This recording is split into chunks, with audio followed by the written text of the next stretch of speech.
Hello, I'm Darren Magee and welcome to my mental health information and awareness channel. Now, today's video, we're going to be looking at 7 signs of a healthy relationship. Now, this relationship could be with a partner, it could be with a friend, a work colleague, it could be a professional relationship, every bit as much as a romantic relationship, okay? So here's 7 signs of a healthy relationship. Number 1, boundaries are respected. They might not necessarily be agreed with, but they are respected, they are validated, and that works both ways from both parties.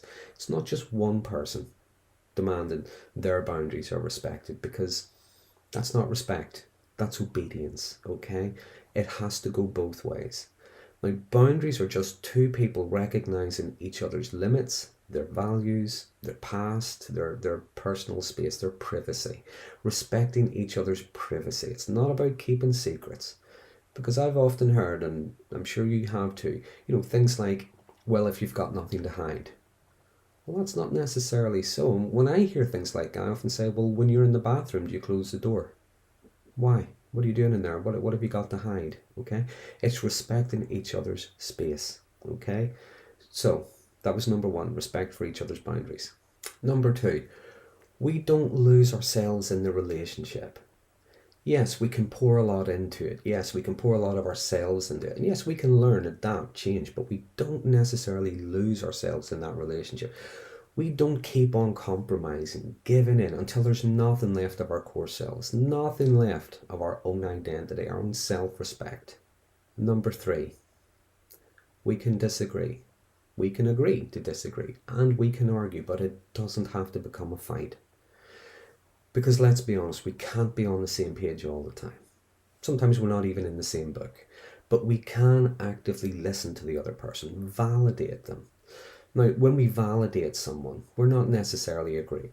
We're not even always fully understanding, but all we're saying is, I care enough to hear how it is for you. When it's the same argument all the time, or the same recurring pattern of, you did this, well, what about you? You did that. That's often a sign that nothing's being resolved. And if nothing's being resolved, it's because we're often approaching an argument or a disagreement with this idea of win-lose. Who wins? Who gets the last word? Who puts the other one in their place? Who gets to walk off John Wayne style?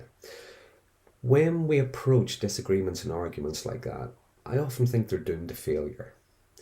Because something to think about is getting the last word doesn't make you right. All it means is you got the other person to shut up. That resolves nothing, and that energy is still there for the next time. Stonewalling, that doesn't help either, because all we're really doing is withdrawing. We're actually punishing the other person. I'm going to give you the silent treatment until you give in and agree that I'm right. So in a healthy relationship, when we disagree, when we argue, if we take the approach of win-win, okay, we're looking about the preferred outcome. We're looking at preferred behaviour, we're actively listening to what's being said. We're prepared to be wrong on our part, okay, because we can't be right all the time, It's about responding rather than reacting, fixing, not blaming, problem solving, not fault finding, healing, not harming. Sign number 4, there is encouragement, not discouragement. Now, one person may have reservations, concerns, an experience in something. Voice them, articulate them, but it doesn't have to be in a judgmental way. If it's a romantic relationship or even with a work colleague, remember you're supposed to be on the same team, you're on the same side. Encourage, offer assistance. Don't take it off them, try and do it for them and bask in their glory. Ask questions like, what do you need? How could I help? Not statements like, what do you think you're doing? Get someone else to do that. They know more than you. I know what you're like. Number 5, have realistic expectations of yourself and the other person. Things like you should this, I should that. Sometimes we expect the other person to be clairvoyant. They expect us to be mind readers, whatever, but we're not. If you really knew me, you wouldn't have done that. If you really knew me, you'd know what I was thinking right now. How are you possibly supposed to do that? And often in relationships, we have an idealized version of what that other person should be. And the truth is, the real, very rarely meets the ideal because people are flawed, they're fallible. And when someone doesn't meet that idealized version we have, and we don't meet that idealized version that they've created, we tend to get very angry. We tend to get very frustrated as if there's something wrong with them. Okay? So, next one. Are your needs being met? Are theirs? Often when I'm working with couples or even just talking to friends, whatever, we hear things like, I'm far too needy, he's far too needy, she's far too needy, whatever. But what I often say is, we're only ever as needy as our needs that aren't being met. But that is different from our demands, okay? That's something different. We need to feel heard. We need to feel understood, respected. We need to have others reflect us, to mirror us. And at our very core, I think it's why we get into relationships. We're social creatures, At our very core, we have this need to feel significant to someone else. And when we feel significant to someone who is very significant to us, oh, the world's a lovely place. There's no touching you. Everything's absolutely marvelous. Now, if only one person's needs are being met, if only one person is getting their way, if the other person is constantly compromising and giving in, that's not really compromise. That's just giving in. That's giving the other person. Your own needs aren't being met. If our basic emotional, intellectual, never mind physical or sexual needs aren't being met, it's not necessarily a selfish question to ask. What's going on here? What's in this for me? Why am I continually giving in? And here's a real life example. I remember being in a relationship with someone many years ago, and things weren't really working between the two of us. It wasn't really a healthy place to be. And we were discussing this, and I remember her saying to me, well, here's what I need from you. I want this from you. I need that. You should be like this, and you have to do the other thing, and so on and so on.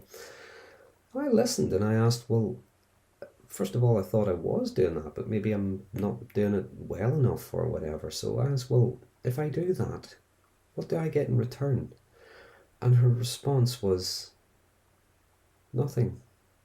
You do that unconditionally because you love me. And that's what love is. You have to do these things unconditionally. So I had to meet all these conditions and so on and expect nothing back. Well, it's fair to say I'm no longer with that person, okay? Um, in spite of all the love songs you've ever danced to or whatever, love is not unconditional. There are conditions, but those conditions are on both sides. And we meet them by discussing them, compromising, and accommodating. Now, the last sign of a healthy relationship, and again, this could be with anyone, family member, parent, partner, whatever, there is safety, okay? There is no fear of the other person's reaction. You don't have to monitor your behavior. You don't have to feel as if you're on eggshells all the time. You don't have to feel like you're navigating a minefield. You're not dreading their reaction to something. A healthy relationship is a safe, nurturing place. There will always be something in it for you and for the other person, and it's because you're both contributing, okay? Now, you don't have to like how it feels to have a difficult conversation. I often say there's no such thing as a good time for a difficult conversation. We keep putting these things up. Calling someone out on something or admitting to something that we have done, it doesn't have to feel good. We may not want to hurt the other person, but we can feel safe to do it in a way that doesn't feel personalized, judgmental, overly critical. Both parties can feel safe to be embarrassed, but not be fearful of being shamed. So there's 7 signs of a healthy relationship. Like I said, being very general with these are many more. Things like acceptance of the past, forgiveness, and so on. And I'm sure others have different experiences or beliefs. So please feel free to mention them in the comment box below. And if there's any topics you'd like me to cover in the future, again, mention them in the comment box below. Please subscribe to my channel for future mental health information and awareness topics and updates. Thanks for watching.